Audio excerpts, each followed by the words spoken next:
We as humans often find solace in the recognisable. You feel safe at home because you know you're home. You find solace in re-watching your favourite TV shows because you know what's going to happen. We strive to feel comfortable. One of my favourite types of game are games that take the comfortable and give it a twist. Flipping a formula on its head is something that can have great effect, taking something you think you know and morphing it into something you don't. That is what Dredge does. Dredge takes a calm activity, fishing, and turns it into a creepy, foreboding, unsettling adventure, and it does so by crafting an atmosphere so unnerving you no longer feel safe within the comfortable. Dredge has what I would describe as an abstract story. Things do happen and events do occur, but the real meat on the bones comes from the thematic resonance to be found if you dig deep enough. You play as a fisherman who rocks up in a town and you start fishing for fish. It begins as a simple enough premise, but you very soon get the vibe that something's not quite right. All the people you speak to are very cautious and plead with you not to stay out fishing at night. This obviously piques your curiosity. What is out there at night that strikes so much fear into everybody you meet? You spend most of the game exploring desolate waters and remote islands disconnected from general civilization. The sea serves as both a physical and emotional barrier, amplifying this sense of loneliness. This theme of isolation reinforces the game's eerie and unsettling atmosphere.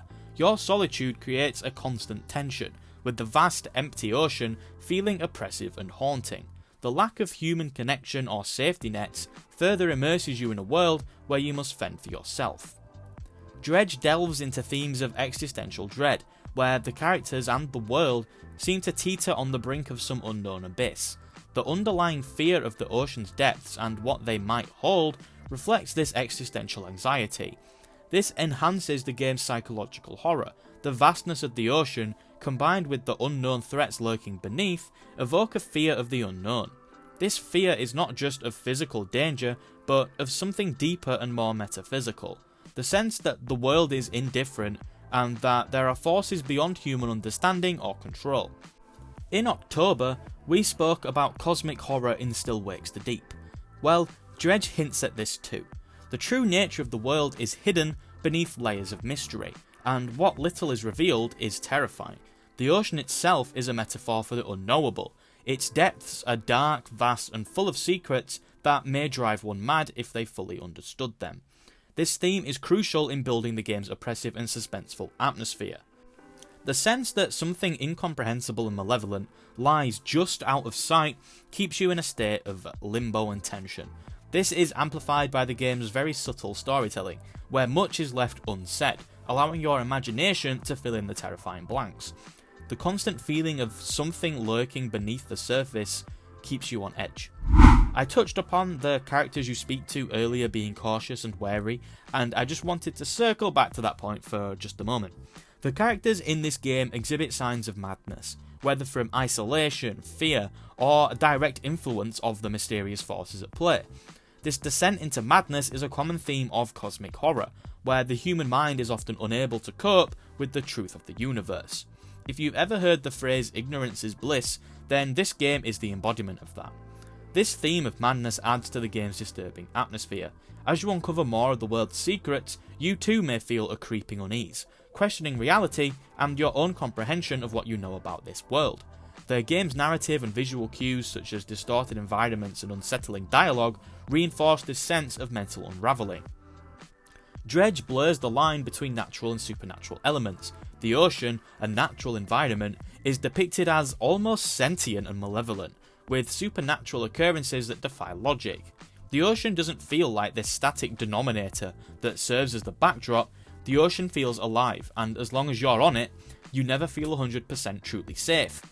The quests in Dredge are often simple, but filled with dark undertones. The NPCs you encounter have their own stories, many of which are tinged with mystery and tragedy. Completing these quests usually involves venturing into more dangerous areas, pushing you to explore the game's world further. The quests and the fragmented storytelling contribute to the game's enigmatic atmosphere. Each quest feels like a piece of a larger, more disturbing puzzle.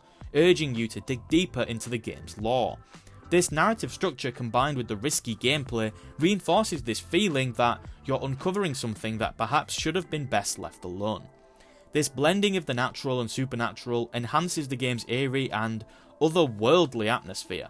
It creates a world where the familiar becomes strange, and you can never be sure what is real.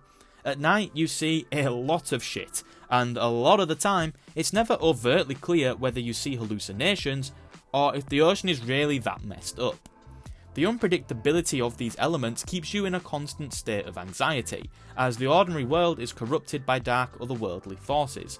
The game presents moral dilemmas for the protagonist. I don't want to go into specific spoilers, but I will allude to the fact that you must often choose between self-preservation and moral integrity, as the game does have two endings, with the good ending being very easy to obtain but also very easy to miss. Make a save before the point of no return and you can very easily do both. The above themes are masterfully woven into the very fabric of Dredge, creating an atmosphere that is deeply unsettling, tense and foreboding.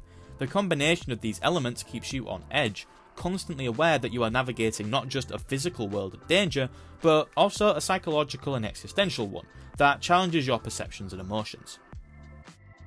Hi everyone, this is me. Look how cool I am.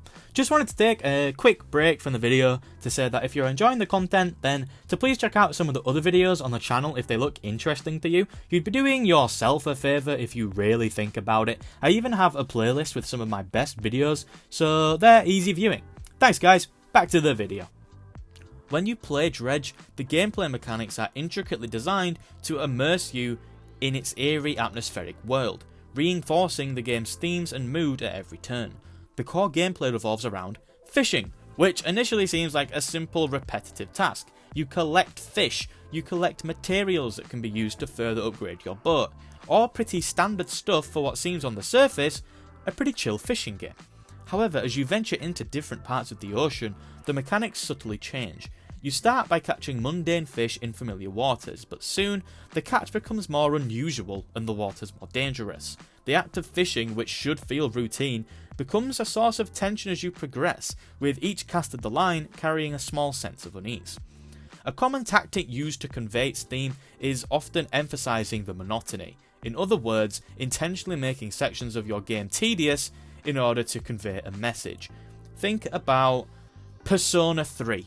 The dungeon crawling is incredibly tedious because it fits the theme of the game. The monotony of fishing in Dredge contrasts with the growing sense of dread as you move into unknown territories. This repetition lulls you into a false sense of security, only for that security to be shattered when night falls or when you encounter something strange. It's a psychological trick that draws you deeper into the game's unsettling world.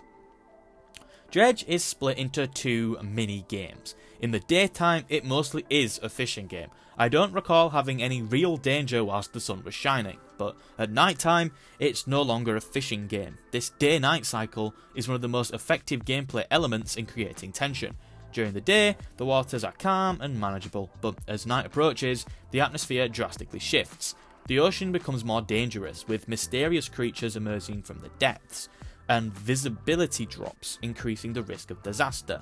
The game will often spawn rocks in front of you at point blank range, forcing damage to your boat, either causing you to lose some of your cargo or even sink to your death. The transition from day to night is a constant reminder of the lurking dangers beneath the surface. You start to feel and notice the pressure of time, knowing that staying out too late could lead to a fatal encounter. This cycle keeps you on edge, forcing you to weigh the risks and rewards of venturing out into the dark and plan your trips. Managing your ship's inventory is also more than just a logistical task. It's a strategic challenge that adds to the tension. The limited space forces you to make tough decisions about what to keep and what to discard. Sometimes you'll have to return to port earlier than you'd like, or risk losing precious cargo to the dangers of the night. As you explore, you do encounter various supernatural elements. Strange fish, eerie islands, mysterious artifacts. These elements are often introduced subtly, with the gameplay slowly revealing the unnatural aspects of the world. As you progress, you can upgrade your ship, which provides a sense of accomplishment and survival. These upgrades are essential for braving the more dangerous parts of the ocean, and handling the increasing threats you face. However, the upgrades also lure you into pushing your limits, tempting you to explore further, often at great risk. While upgrading your ship gives you a sense of empowerment, it can also lead to a false sense of security. The game uses this to play with your expectations. When you think you should be safer, you'll find yourself over your head.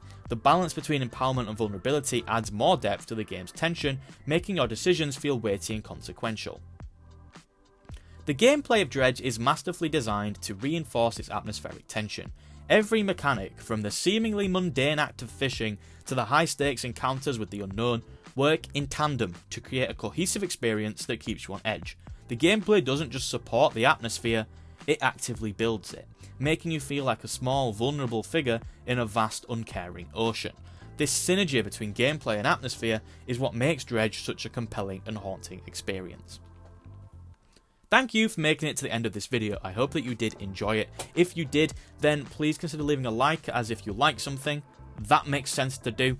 And if you want to see more videos from me, then click the subscribe button because I upload every single week. But for now, that is all from me. Have a nice day and goodbye.